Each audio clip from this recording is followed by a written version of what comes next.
ناظرین، پاکستان کی سیاست میں ایک بار پھر ہلچل مچ گئی ہے اور اس بار معاملہ صرف ملکی سطح تک محدود نہیں بلکہ امریکی دارالحکومت تک جا پہنچا ہے۔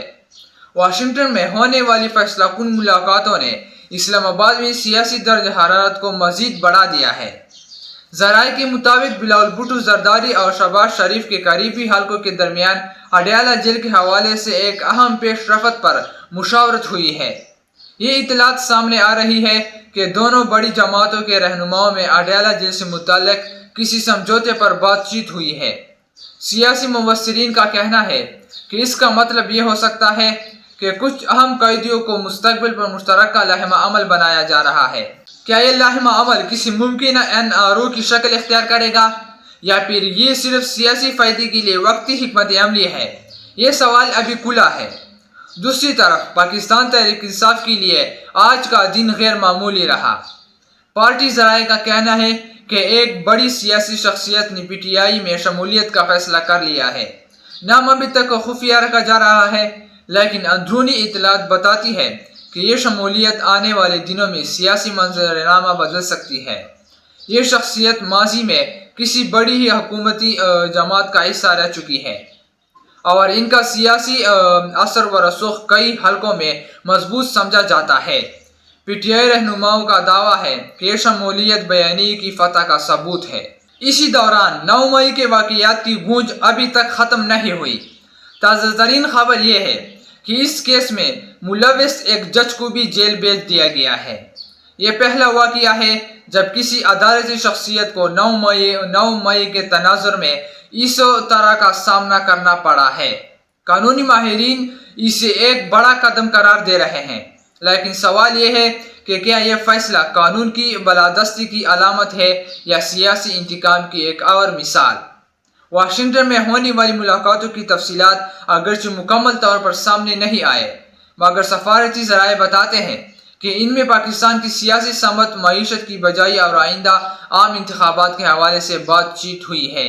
دلچسپ بات یہ ہے کہ ان ملاقاتوں کا وقت بالکل ایسے موقع پر آیا ہے جب پاکستان میں سیاسی اتحادوں اور مخالفتوں کا ایک نیا دور شروع ہونے والا ہے۔ بلاول اور شہباز شریف کی ممکنہ اڈیالہ جیل پر اتفاق رائے اس بات کا اشارہ ہو سکتا ہے کہ کچھ قیدیوں کے ساتھ نرمی برتی جائے گی یا پھر سیاسی طور پر کچھ چہرے منظر عام سے غائب کر دیے جائیں گے۔ یہ سب کچھ عام انتخابات سے پہلے ہو رہا ہے۔ PTI میں ہونے والی بڑی شمولیت عمران خان کے بیانیوں کو تقویت دے سکتی ہے، خاص طور پر ایسے وقت میں جب پارٹی پر ریاستی دباؤ بڑھا ہوا ہے۔ پارٹی ذرائع کہتے ہیں کہ یہ شمولیت صرف سیاسی حمایت ہی نہیں بلکہ مالی اور انتخابی مہم کے لیے بھی ایک بڑا سہارا ثابت ہوگی۔ جہاں تک 9 مئی کے کیس میں جج کی گرفتاری کا تعلق ہے، یہ ایک ایسا اقدام ہے جو عدلیہ کے لیے ایک مثال قائم کرے گا۔ اگر یہ کارروائی شفاف ہوئی تو یہ عدالتی تاریخ کا اہم موڑ ہوگا، لیکن اگر یہ صرف دباؤ ڈالنے کی حکمت عملی ہوئی تو اس کے نتائج سیاسی انتشار کو مزید بڑھا سکتے ہیں۔ ناظرین، یہ تمام خبریں اس بات کی علامت ہے کہ پاکستانی سیاست ایک نئے موڑ پر کھڑی ہے۔ امریکہ میں ہونے والی ملاقاتیں، ملک کے اندر ہونے والے سیاسی سودے اور عدالتوں کے فیصلے سب مل کر ایک ایسا ماحول بنا رہے ہیں جہاں کچھ بھی ہو سکتا ہے۔ آنے والے دنوں میں یہ طے ہو جائے گا کہ کون اقتدار کے قریب پہنچے گا اور کون مزید دور چلا جائے گا۔ تو ناظرین، آئیے چلتے ہیں مکمل ویڈیو کی جانب۔ خاص طور پر امریکہ میں اس دورے کے بعد اب فیصلہ ہوگا۔ امریکی وفد سے ملاقات کے بعد بلاول اور شہباز شریف کی ملاقات ہوئی۔ حکومت شدید خطرے میں ہے۔ اب فیصلہ امریکہ کے دورے کے بعد خواجہ آصف بھی نواز شریف کے در پر پہنچے، پہلے استعفیٰ، پھر تصدیق، پھر تردید۔ یہ معاملہ کس طرف جائے گا؟ خان کا ساتھ انہیں چاہیے، یعنی پارلیمنٹ، سینٹ اور پنجاب اسمبلی میں آج 3 عہدے بھی تحریک انصاف سے جو چھینے گئے، نیا ریکارڈ تاریخ میں لگا۔ اور ایمنسٹی انٹرنیشنل نے خان رہائی کے مطالبہ بھی کیا، گرفتاریاں کی مذمت بھی کی، اور رات گئے آج عدالتوں میں 8 مئی کا آخری دن ہے۔ 9 مئی کے اہم کیسز کے آج ہی سارے فیصلے کرنے ہیں، ڈیڈ لائن ہے۔ اور سابق گورنر بھی تحریک انصاف میں دوبارہ شمولیت کے لیے تحریک انصاف سے ملاقاتیں ہیں، اور 14 اگست کی جو تحریک ہے اس وقت وہ عروج پر، کمپین جاری ہے۔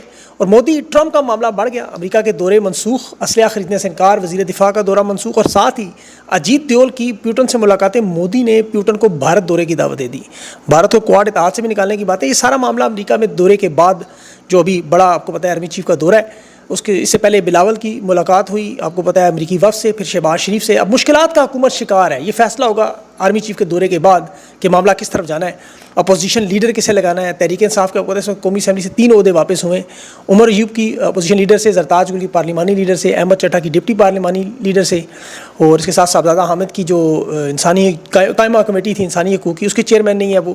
اپوزیشن لیڈر کے عہدے خالی ہیں. اس طرح سینٹ میں بھی شبلی فراز کا عہدہ ہے. تو یہ سارے معاملات طے ہوں گے جب آرمی چیف واپس آئیں گے. تحریک انصاف کے رکن پارلیمنٹ سے آپ کو پتہ ہے ایک ان کا رکن پارلیمنٹ کی کوشش کر رہا ہے کہ اسے یہ اپوزیشن عہدہ ملے، لیکن میرا نہیں خیال کامیاب ہوں گے. پارلیمنٹ کا آپ کو پتہ ہے سپریم کورٹ کا یہ حکم مان گئی کہ مخصوص نشستیں جو دی تھی وہ نہیں مانے، اور یہ حکم نے تسلیم کیا کیونکہ اس میں ظاہر ہے اسٹیبلشمنٹ کی طرف سے تھپکی تھی. جس طرح کورٹ لکھپت میں مقدمہ چل رہا ہے، جج نے آج دروازے بند کر کے کہہ دیا کہ آج ہی فیصلہ سناؤں گا. اس میں بھی شاہ محمود قریشی ہیں، ڈاکٹر یاسمین راشد نے پہلے ہی سزا ہو چکی ہے، عمر سرفراز چیمہ، عالیہ حمزہ، سرم جاوید کے نام ہے، 4 کم عمر بچے بھی ہیں. آج اس کو اختتام میں پہنچانے کی ڈیڈ لائن ختم ہو رہی ہے، تو دیکھنا اس میں کیا ہوگا. تحریک انصاف کی 14 اگست سے جو تیاریاں ہیں، حویلیہ میں بڑا کنونشن ہے، اور 14 اگست کے حوالے سے تحریک انصاف کی قیادت بڑے سرپرائز دینے کی بات کر رہی ہے. تحریک کس طرف جائے گی، معاملات کس طرف جائیں گے، اب یہ معاملہ فائنل محل ڈساسو مومنٹ کی طرف جا رہا ہے. آج کافی دنوں بعد ایک محفل میں بھی جانا ہوا. کافی پڑھے لکھے لوگ تھے، عمران خان سے محبت کرنے والے، تحریک انصاف سے کے لیے جو قربانیاں دینے والے تھے وہاں پر بڑی تعداد میں، جن کے گھر والوں کو وہاں اٹھایا گیا. میزبان تھے میاں آصف صاحب. میں خود وہ چونکہ تحریک انصاف کے رہنما ہیں آسٹریلیا میں، تو انہوں نے ہم خیال لوگ اکٹھے ہوئے تھے. بڑی اہم میٹنگ تھی، لیکن اس میں عمران خان کی قید پر، ملک کے حالات پر آپ کو پتہ ہے فکری گفتگو تھی. میں نے اس میں بہت ساری چیزیں آبزرو کی جو میں کافی دنوں سے سوشل میڈیا پہ دیکھ بھی رہا ہوں، گفتگو سے اندازہ بھی لگا رہا ہوں کہ اسٹیبلشمنٹ جو ایک مخصوص سوچ رکھتی ہے، ایک منصوبہ رکھتی ہے کہ لوگوں کو اس حد تک لے کے جائیں کہ مایوس ہو کے اس نظام سے پیچھے ہٹے. اور اس میں پہلے نمبر پر کا ٹارگٹ اوورسیز پاکستانی، دوسرے پہ پاکستانی نوجوان، اور تیسرا سوشل میڈیا.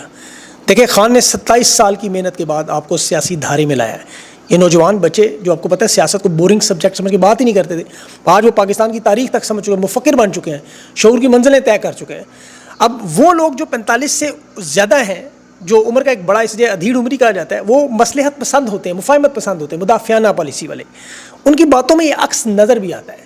لیکن جو نوجوان ہیں 15-16 سال سے آپ کو پتہ ہے، خاص طور پر 24 یا 30 سے 35 تک کی عمر تک کا، یہ ان 45 سال کی عمر کے لوگوں سے مختلف ہے. عمران خان نے اسی لیے اپنی تحریک کا فوکس ہمیشہ نوجوانوں کو رکھا، اور یہ سب سے زیادہ بھی ہیں 64%، اور یہ خان کے ساتھ کھڑے بھی ہیں. اس لیے میں نے سوچا اس پہ تفصیل سے بات کروں کہ یہ جو 78 سال کا آپ کو پتہ ہے اسٹیبلشمنٹ نشیب و فراز دیکھ چکی ہے. تحریک انصاف کا نوجوان تو پہلی دفعہ دیکھ رہے ہیں. پاکستان کی تاریخ میں بہت سی چیزیں پہلی بار ہو رہی ہیں.